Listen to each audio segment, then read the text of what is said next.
Welcome, ladies and gentlemen, to the B&B Podcast. I'm your host, B. Hopefully you're well and safe during these troubled times. I have a very special guest today. Thank you.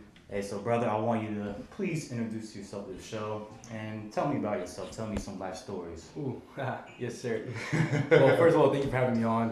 To tell the viewers how we met, we're just standing in line getting some food and just striking up a friendly conversation. Right. And that's what this world needs more of right now, is just talking to strangers, seeing how they're doing. Yeah, most definitely. And look, a beautiful relationship struck out of that. So my name's Mateo Gil. I'm from Staten Island, New York. That's where I'm from. And, my life has many stories and many different directions it can go in. I was a college baseball player. Sports was my life. Football, baseball growing up was everything to me. That was my mindset, That's what gave me the work drive and the work ethic that I have today. I even did some Zumba Fitness. I don't know if you ever heard of it. Yeah, it's like the dancing correlation. Yeah. Good cardio. Yeah, it's awesome. But if you guys want to have a little laugh, you can go on YouTube and search up Zumba Kid Mateo. And I got some little videos of me from when I'm like 10, 11, 12. And I used to travel. We went to the convention center down in Orlando. And it was dope, man. I'm like 10, 11 years old dancing in front of 10 on a stage in front of 10,000 people. But that gives you good public awareness, gives you good confidence. Yeah. And especially like stage fright, like a lot of people right now, they have a hard time with public speaking, and that's your way of like interacting with it, able to like cope with it. Yeah. But actually, let's talk about baseball. So you were a former college athlete. Sure. Do you mind if I ask you like what happened, like why? Yeah, 100%. Like how did it like change your direction? Did you have an injury or it just didn't work out? So growing up, just to backtrack a little bit, Right. Baseball and football kind of went hand in hand with each other for me. I wrote that article for Frost Gear, and basically it was on the mindset of a baseball athlete. Okay, and cool. I love writing. It was something I was very passionate about, and being able to inspire others through that, Right. through my writing was what I really wanted to do. So basically in that article, I just spoke about not having a closed mindset on, hey, if I don't go D1, I'm a failure, Hey, D2, D3 is still playing college ball. But it's not your goal. It's not my goal, but at the same time, like, think about the opportunity. I'm playing college baseball. I'm not paying for college. I had a scholarship. Mm-hmm. And granted, it might not, I worked hard. I did everything I needed to do to achieve my goal of playing D1. Right. And I didn't get it. So instead of being down on myself like I was, and being arrogant, thinking I was better than all the kids at Division II or whatever it may have been, if I had to go back today, I would go back with the mindset of, hey, I'm just grateful to be here right now. Right, have a humble mindset. And I'm playing baseball. I'm doing what I love every day. And that's what it comes down to. And now, I'm coaching baseball and I'm doing it every day, But to go back to the injury, why I stopped playing. So, a little backtrack. So I was in high school. Junior year came. And junior year is leading my team, batting average, doing really, really well. And then senior year came. And you ever heard of ulcerative colitis? Sounds like some bone. Yeah. So it's also for those out there, Crohn's, colitis, ulcerative colitis is inflammation of like your intestines and your lining. I have it in my colon. So my senior year of high school, I had no idea what was going on with me, but I was bleeding a lot. During the games? During my bowel movements. Yeah. Okay, and then it affected my games. So like you had to, like, for example, like you were batting, or wait, what position you I play? played third base. Okay, so you're like in third base, like I guess what's it called? I never played baseball. Yeah. No worries, man. No worries. Yeah. So I'll paint this picture for you. So think about it. You ever watch just any sports game? You're in front of eyes. It's your turn. Especially baseball It's a fast pace. It's a fast pace, but it's the one sport where you need a team, but it's very one-on-one. Yeah. Because that play determines the rest of the game. Yeah, and it involves you. So the pitcher's throwing to the batter, but my team can't help me when I'm at bat. It's on me. Yeah. They can't set a pick for me and pick and roll and do all that. So there's a lot of stress. There's a lot of pressure that goes into that. So the stress would cause me to flare up, and did I know? So I was going to bat, and this would affect me. And then, sometimes on the field, I would even have accidents on the field. And it was embarrassing. I didn't know what's going on, So that was like the first injury or thing that started to hinder my playing time, capabilities, and all that stuff. But I ended up going to college in West Virginia at a Division II school over there. And I get there and everything was going fine. I was working out, we would do our morning workouts, kind of like the Army. You work out, you wake up 5, 6 in the morning, you do your workouts, you go to class, after class you go to lunch, after lunch you go to practice, and then after practice you usually go to study hall and then do the back at it. That's a constant routine. That's the life of a college athlete, So during the practice season, you have 2 different seasons. You have like basically your fall season and then your spring season. Your fall season gets you prepared for your spring season.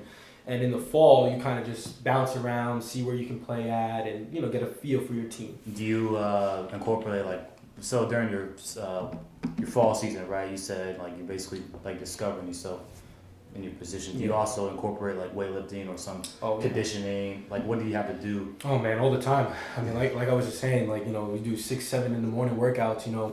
The schedule is maybe one day's cardio, the next day weightlifting. That's good though. Yeah, because it gets a good variety of exercises. Exactly. And I would tell you, I hate waking up sometimes at 4 or 5 in the morning. But I'll tell you this: it'll teach you discipline. And it'll definitely motivate you because you're a college athlete. 100%. So you have some coach, hey, do this, do that. So, and then that triggers something in your mind. Okay, I gotta motivate myself. I gotta find something to motivate me.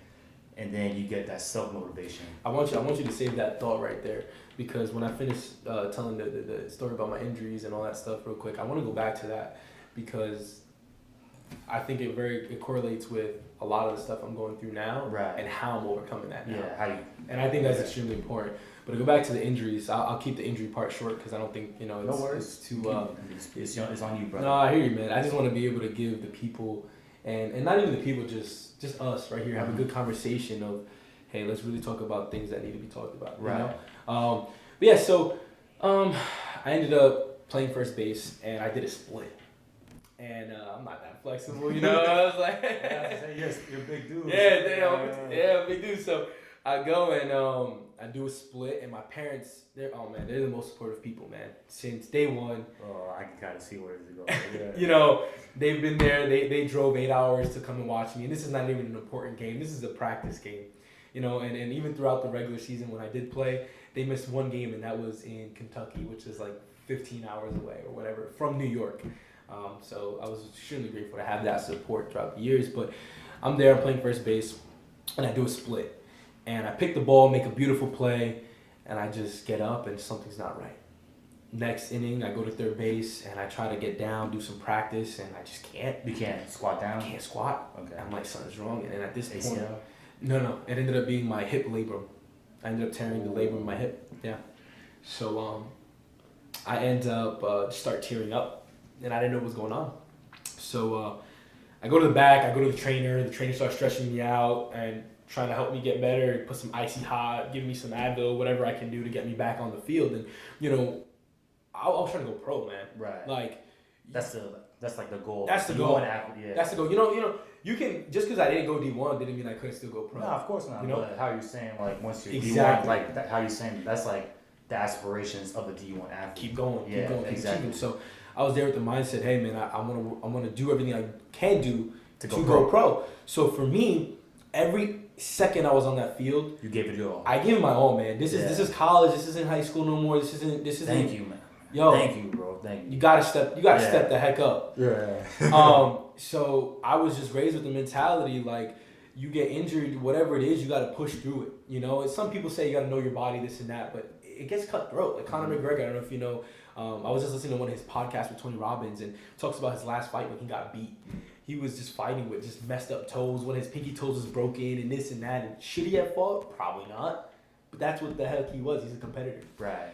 So I go out there and then I try to compete and I can't. I just start crying now and I'm really frustrated. And I go to my dad and I just break down and I say, hey Dad, I can't do this. I can't. And I came out the game and that was pretty much like my fall season. I ended up going back home to the doctors in New York. And my mom was able to rush me in. One of her friends was working at the hospital, rushed me in, got me an MRI the next day. And fortunately came up, I had a torn labrum in my hip. I'm sorry to hear that, bro. Yeah, so that was like kind of the first setback of everything. And now at the time, I'm dealing with the colitis and now you're adding this. Now you're adding the tear. So it's like two things. You know, at the time, my mindset was I was still in that competitive spirit. So I was like, all right, this is just another setback. You know, athletes deal with it. It is what it is. So I had the option to opt in for surgery or opt out. I ended up opting out for surgery. I ended up playing the season. I led my team in batting average. I did really well. You know, I was a freshman and I was starting. And in college, it happens, but just it depends on what level you're playing at. It doesn't really happen too much because a lot of factors, like a player just might be too immature to play. Yeah. And I was a New York City boy going into West Virginia. A very rural, not rural. Was it rural area? It was a culture shock. Okay. It was a culture. It was definitely country land, mountain. West Virginia Mountaineers, like it's just straight mountains out there, you know. And Salem Town is we have like a little chant. We have a 7-Eleven and a Dollar General. It's literally our school chant. That's what we say. Like, you know, you got your pride songs and everything. That was our pride song. How did you adjust to that? Oh man, I didn't. So what were some things that you did to? I didn't, and that's what I'm able to reflect on today, and go back and say, hey, I thought I was depressed in this situation. I thought I was sad. I thought I was in such a bad place. But as I look back on it, man, I was living my dream. Right. You know, you think situations are so bad until you really step wake back. up. Like, think about this. You have your own podcast right now, dude. How awesome is that? Do you ever just take a second to sit back and say, hey, man, there was that one point where I was so scared to create this, and I actually freaking did? So actually the podcast came from a buddy. Oh, did it? And we were talking, my original goal, like when I was growing up, was to be a pathologist or some medical doctor in that profession. And then I took AP Bio my senior year of high school. My teacher kind of ruined it for me, probably because I was immature. I didn't have like the mindset I did today, like where I can't let those little things set me back. However, I took that from what I know, and I was able to grow with this. And this is like 100%. my way of talking to people. It's my way of communicating with people. And like you said, it's a way for us to inspire others and to challenge them. Yeah. And to focus on a greater mission or something where it can enlighten them. Yeah. Or help them persevere. Especially here. And I think the biggest thing is with today's social media is keeping it fucking real. Like, excuse my language, but, you know, you're good. It's keeping it real because, you know, I can sit here and try to bullshit you guys all day on, hey, like, this is what you should... It's a false reality. It's a false... This is what you should be doing to be happy, you know, sit here, whatever. But the reality is we all struggle. And one thing that was heavy on my mind is as I go through life right now and I'm going through the adversities and challenges, what I realize is your problems don't end. They just change. Yeah. So the quicker that you're able to... Wise counsel. The quicker that you're able to... not quicker, the better you're able to handle your problems. Yeah. You know, handle your problems instead of saying, hey, I'm just not going to face this. I'm going to let it go or whatever it may be. You know, my mom's 40-something right now. My dad's, you know, getting close to 50 and... they still have problems, dude. You know, and it's like, as a kid, you don't realize, hey, your parents are people. They have issues. They have, you know, you think, at least for me, I was an only child. I have a half brother, my brother Jonathan. I love him to death. That's my guy who's actually in the military as well. But in sense of kind of being raised, I was pretty much raised as an only child. So, you know, I just, in my mind, everything was about them. And this is something also I learned. They put me before their marriage. Granted, there's other things that go on in their, you know, their personal, private life, but something that I will do, and I'm becoming a better man because of it, is, hey, if I ever have a kid, I'm gonna put my wife first and my kid second. And I don't know if you believe in God, if you're Christian, whatever.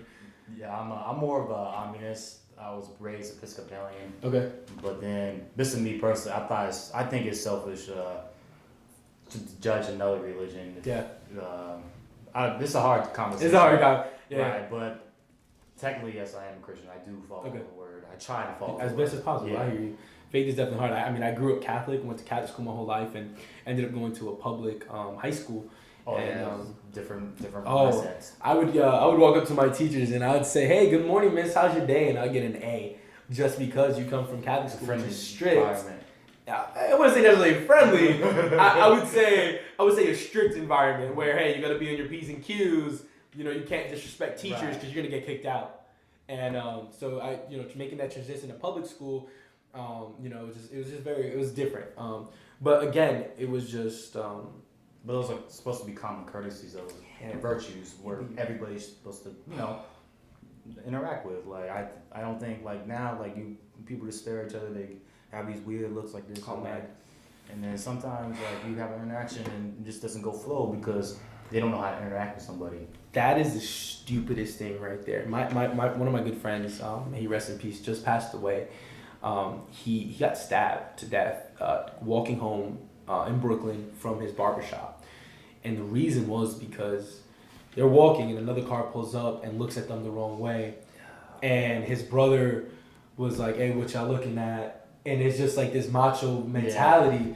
Yeah. And, my friend wasn't involved in no gang activity. Right. So it wasn't like, hey, sticking to his own lane. So it's just like, man, like it's so stupid. Like this ego, whatever the heck it is.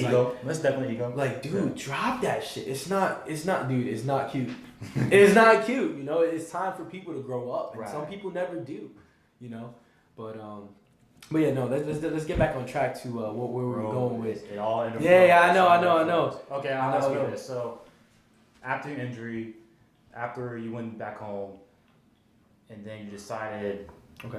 Actually, no. So you played D2. Trying to still figure yourself out. Yeah. So again, I was playing D2. I ended up leaving. I quit the team. Right. A semester early. It was kind of like a month early, and we're getting into important games, and I'm not playing in those games now.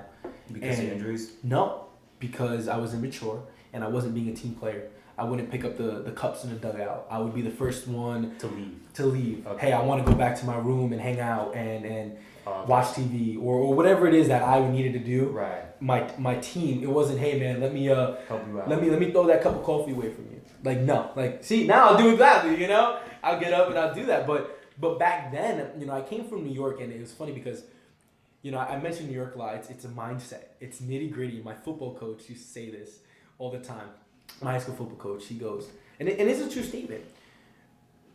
When you're a wide receiver or quarterback, any position, and that guy's behind you, he's going to tap you in the back and say, hey, man, I hope you do a good job. Right. Good luck out there. But in the back of his mind, he's like, I hope you fucking break your leg right now. Yeah. I hope it's the ego. Well, it's ego, but also it's the profession. Yeah. Because think about it. Now you do good. Guess what? Do I get paid? Well, yeah, that's what I was about to say too. Well, that's ego. Yeah. Because there is enough success to go around for everyone. Right. But and people always want something more. They always are trying to seek something more, and it just comes to that. It's definitely a tough balance though, because when you're being so competitive, like think about it, me and you. We both have our own podcasts. We both have our own shows and all this stuff, and we're definitely, I think we're a lot mature for ahead of anyone out there. Just the fact that we're here, we're doing this, and we're trying to positive. I think it puts us ahead of the game, and I think I gotta realize that a lot. Sometimes my self-talk isn't the best towards me, but yeah, dude, like if this was back in the day, I'd be like, nah, man, like, he got more followers than me, man. Like, nah, that's not cool. Like now it's just like, no, if I want that, I gotta work for it. Yeah. And before I would work for it, but it would be like, hey, I hope something bad happens to you instead of me saying, hey, let me achieve this on my own without having anyone else get hurt or get hurt in the way. Yeah. This is like kind of becoming that good person, having the good mindset, wanting good for others and not just yourself. It's crazy, man. I think it has to be talked about. Like, it's natural to be out there and not want the best for others. In some minds. Right. It comes with experience, though, too. Once you F up on something, once you learn from a mistake, then you kind of, like, balance yourself a little bit. And especially, too, like how you're talking about baseball and, like, how it incorporates with, like, leadership sometimes. Yeah. Like, understanding, like, was going to say, being empathetic about people. Like, always, like, having the pat on the back or asking them how they're doing. I think that's more important than being super smart or something, because therefore you can understand how that person feels, you can adapt to their different scenarios, and then honestly you can come up with a solution that better fits them. So you quit the team. Yeah, I ended up transferring to a junior college down in Maryland, and you traveled everywhere for your baseball career. I was in Tampa for a summer, spending out there. But yeah, so I ended up going to Maryland, and the talent just wasn't there. I played down to the talent. I didn't stay motivated and have the mindset I needed to. At the time, my parents were also going through a separation, sorry to hear that, bro. Yeah, and you know, it's definitely for the best. My dad has lost like hundreds of pounds, like he's lost over 100 pounds since separation and whatnot. But it was a tough time. I was trying to be there for both of them, you know, trying to help them get through their tough times. And I think, and just naturally, sometimes the child is put in the middle of that. And I took a lot of that pressure on myself. So now I related that to the field, and I'm playing down. I'm not practicing as good. I'm still injured. I'm still overcome my injuries. Now you throw that on top of it. Hey, mom, don't come to this game because dad's coming. Hey, dad, don't come to this game. And meanwhile, West Virginia, they were coming to every single game, driving 8 hours together. Yeah. You know, so it wasn't more. I'm an adult. It's not. Hey, this stuff happens. I get it. It's time. It was kind of, hey, I need the adults to adult, and that's what they didn't do. They failed at adulting at the time when they needed it most, and I put that on both of them, and I will. Because if you're out there, your parents, whoever watching, it is their job to hold it together for you. Right. You know, it's They're okay. the biggest fans. It's okay for them to break down. Mom, I love you. I'll be here for you. It's natural to break down. But now when this little nitty gritty my mom just literally, it's been like 2 years since. She called me the other day and she's just in the mood and she just starts venting. And, you know, as a son, I want to be a good son and I'm sitting there, I'm going to listen to you. But in the back of my mind, I'm not judging. Right. I'm not saying, hey, I'm not going to give her advice. Because in the beginning, I'd give advice. I say, hey, maybe you do this, this, and this. Maybe if you, whatever. Now, with experience, I don't stay as connected because now my emotions are too deep and I'm just going to spiral and be depressed or whatever it is. So it's, hey, okay, I'm going to be a good son. I'm going to listen. I'm going to support you. But I'm not going to get involved in the business. Because this is adult business. This is you. This is your issue. And I can't. Yeah, you can't be the savior. No one can. You're the only person that can save yourself. You are the only person. No one's gonna. I don't want that. I agree with you. Yeah. So so I was going through that. That was a tough time, and I actually went through a lot more adversity there. This is a funny story right here. So, I in my first freshman year of college, I didn't have any roommates. I had my whole room to myself. And sophomore year, I go and now I have 4 roommates. And I had these two kids. One kid was from Florida. I forgot where the other kid was from. And they were freshmen, and they just made a mess. And I'm coming here, again, with the pro mindset. I'm trying to go pro, so I'm trying to eat clean, drink my protein, make my shakes, do all this stuff. Have a routine. Right. These kids are just here smoking weed. Oh, you know. I would have got out immediately. You can't. That in college. I don't know. Did you ever go to college or? So I went to community college. Yeah. But no, I obviously it's different because you actually full student, full time. Yeah, my second year of college was a community college as well. Right. So just being a part of the team, we had our own apartments, and that's what we lived in. And they're just there smoking weed, waking, baking all the time, and again, it was like they're playing baseball, but they're not reaching for that next level of success. And why couldn't you not get out? So that was my trend because I was hurt. I went from West Virginia to there, and from there, I was supposed to transfer back out to a better college, like the college I was at, or better. But again, let me get back to the story though, because so they were just making a mess everywhere, and I was being so petty. I would take pictures of everything. It's like, hey, I'm not doing your dishes no more. Like, hey, can you at least put it away? And I even sent a message to their parents. I will not clean your kid's stuff anymore. Handle this stuff right now. And the one kid basically was like, hey man, stop hiding in your room. And I'm not a confrontational person. I'm a pacifist. Never been in any fights ever. Kid said, stop hiding in your room. Now at this point, I'm going through a lot. And I brought this up to the kids a bunch of times, and they didn't fix it, So stop hiding in your room. I'm from New York, man. You tell me stop hiding in my room. What does that mean? That means come out. I want to confront you.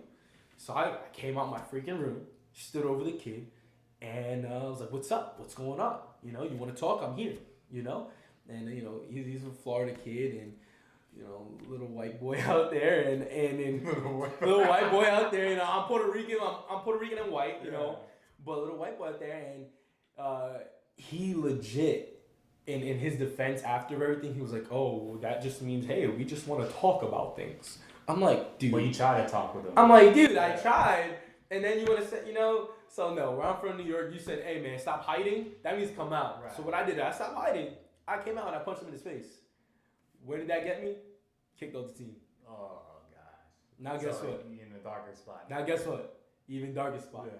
But it's beautiful because as I'm able to look back and reflect, these are all moments in time that I needed to go through because I'm here in the army now. I'm in the military. Can I go around punching people in the face? I'm gonna lose my pay.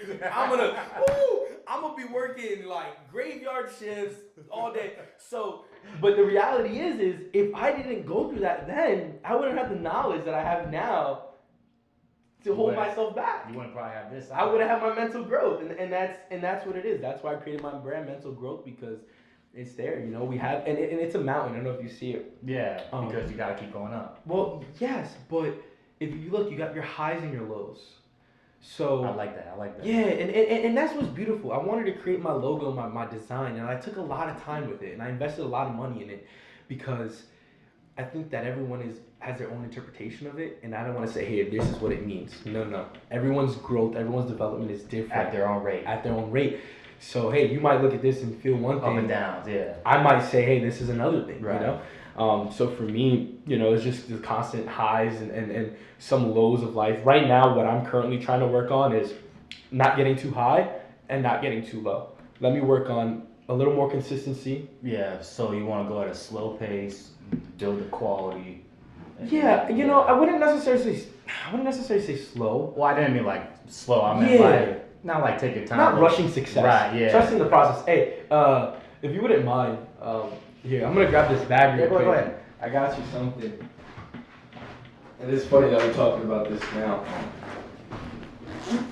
So I brought you one of my t-shirts right there. Oh shoot. Yeah, man. I hope it fits. It's a medium. But if you open Check this out. Yeah, man. If you open it up, you look on the back of it. Yeah, do some explaining. So right here, it says trust the process. And there's a woman up there and there's a man. The woman's helping the man out. And down here, yeah. Down here you got a skull. You got some treasures and stuff. And I'm not gonna explain what it means because again, it's up to everyone's interpretation. You know, when I designed it, I literally told my artist, hey, this is what I want. This is my process. And he put it together. And me and him have both different interpretations of it. So what does he think? Oh man, well he obviously, I think the skull represented death for him, and just like the time, like it's all inevitable, death and everything, and it's kind of like I like how like the columns are kind of like reminds me of like how the Greeks had like their architecture. That's a good distinction. Yeah. And then, you got a little crown right here too. Yeah. And then the treasure chest. And like money never goes with you. When you die, you see these are all your valuables, like, you know, so it's like what's really important. You know, you could like, you know, your woman, soul. Your soul, your family, you know, or whatever it may be that's important to you. So, but again, that's up to interpretation, man. I hope you like it. I appreciate that. No, of course, but you know, the only reason why I bring that up is because we were talking about trusting the process and really just not rushing success. There's no overnight success.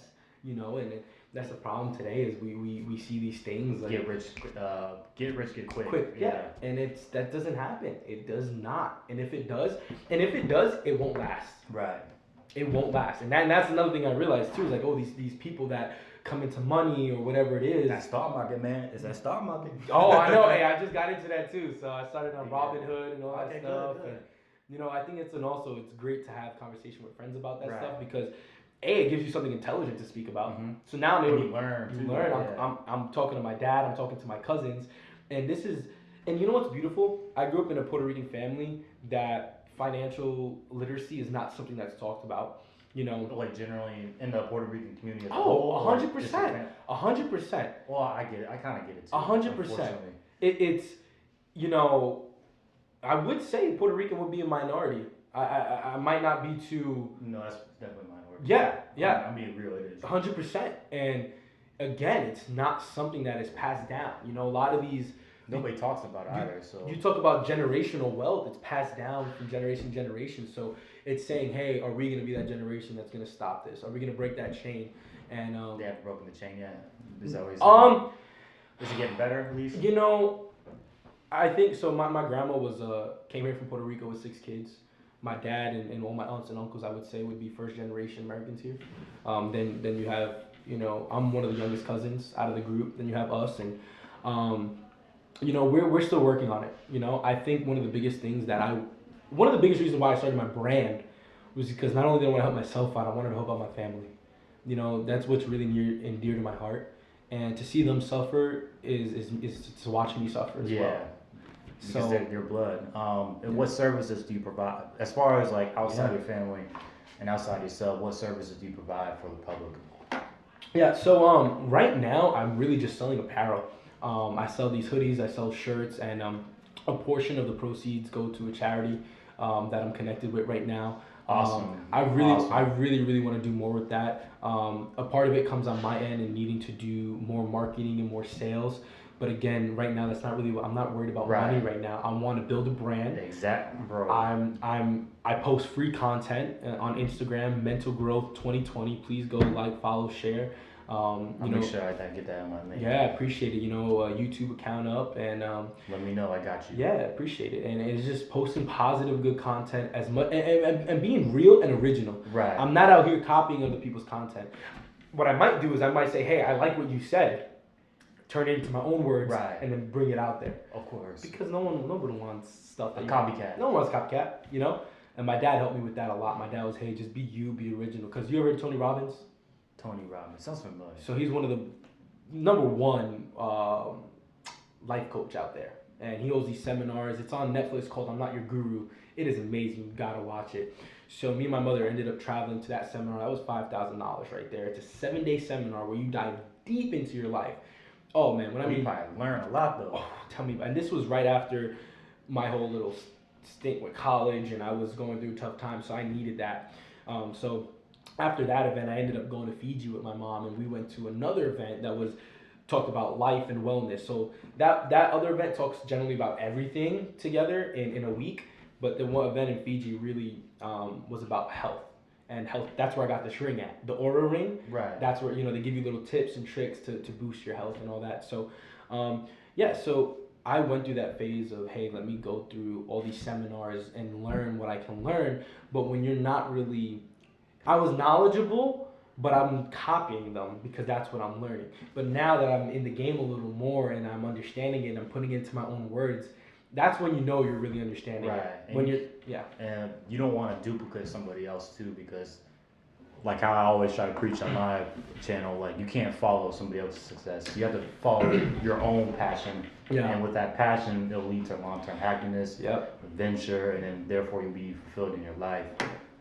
Hey brother, like you're doing good. Yeah, I really appreciate it, man. I appreciate that for real. Yeah, and that's the thing. Real quick, I was always trying to reinvent the wheel to be original. But one thing that I learned, a mentor of mine told me was, hey man, you do not need to reinvent the wheel. Right. Be original, be yourself, but create your own wheel. But success leaves clues. Hey, you're doing this podcast right now. I don't have to copy you. But before the podcast, I was, hey man, how do you do this? How do you do that? Success leaves clues. So let me go and find a mentor, find someone that's in the field that I want to do. How did you get there? What did you do? Take little tweaks from them. Little clues. And make it your own. Right. So, yeah.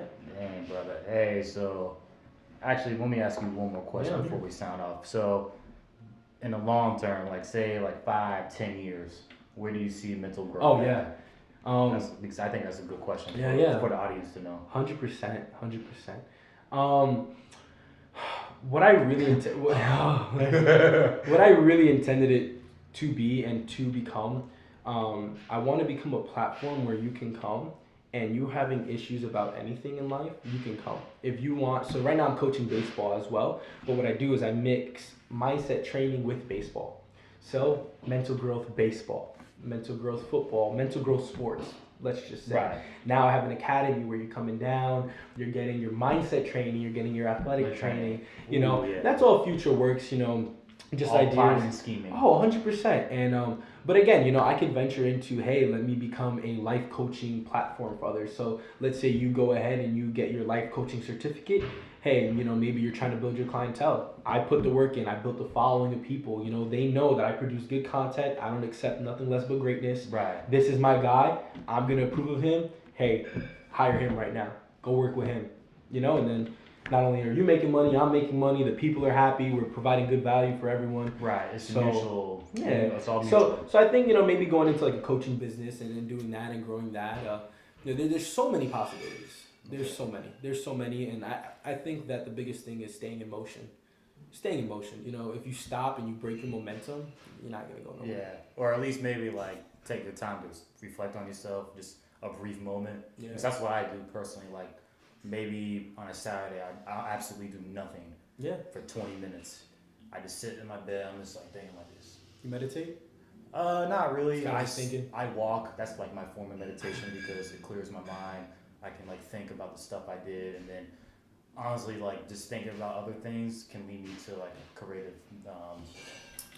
like, yeah, it just bam, right there. Inspiration strikes when you're in motion. Mm-hmm. There is no way you can be inspired by sitting on your ass. There's no way.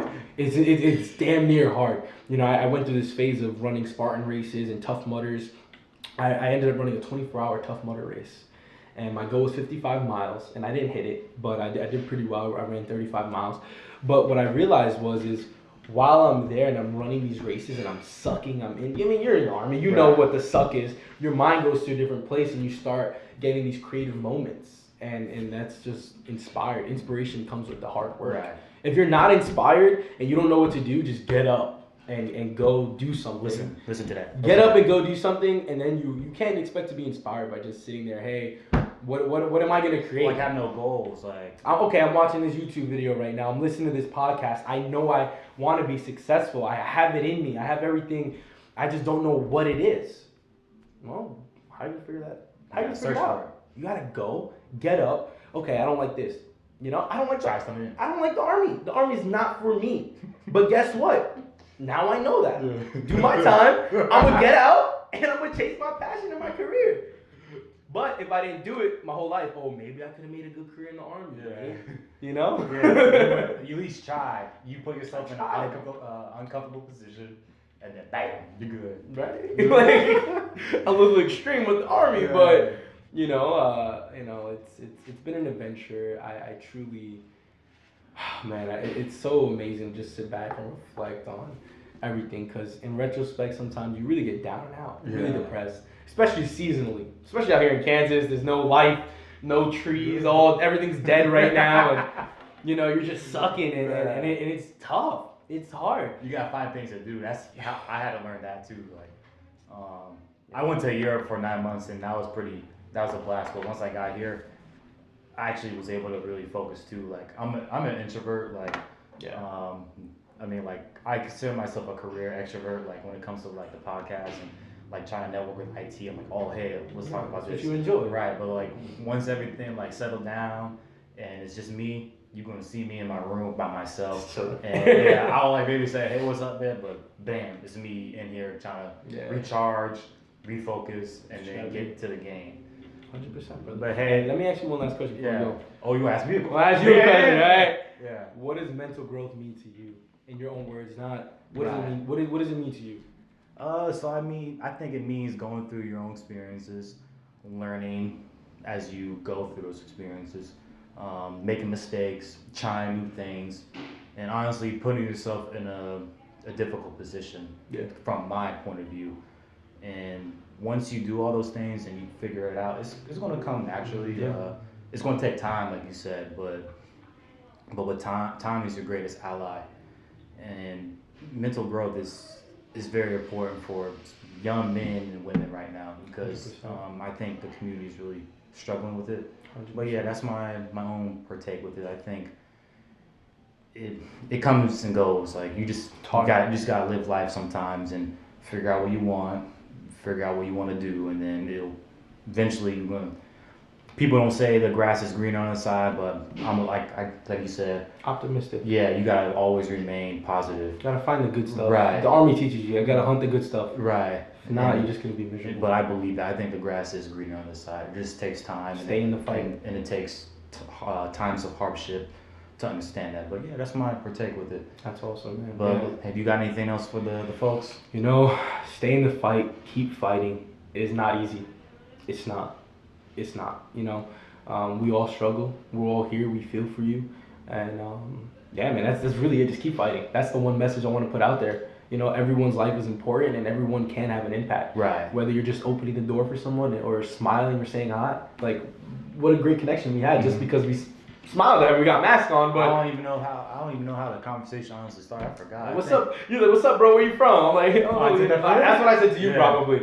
You know? So. No, actually, it was about the food. Oh, was it? I think you said something about the food. Then he started laughing. I was like, hey, what's up, man? And that's what it's about, man. You know, people support people, connections, you know. That's it, man. That's what life about. So I truly appreciate you having me on here, brother. Yeah, no problem. Hey, ladies and gentlemen, this is the B&B Podcast. Please hit your boy up, Mental Growth right here. Always have a wonderful day. And be safe, y'all. And don't forget to check out your website, yes, Instagram, and YouTube channel, correct? Yes, sir. My website's up on my Instagram. It's the link there, www.mentalgrowth.coach. It's up there. Got apparel. It tells you the charity that's connected and linked to it. Pretty soon, I would love to do some work maybe with you on raising some awareness for the homeless out here. That'd be dope. Now that the summer's coming up, maybe we can push out, buy one shirt, give a shirt. Something like that. I like that. You know, we'll work on that and we'll see what's up. All right, ladies and gentlemen, be safe.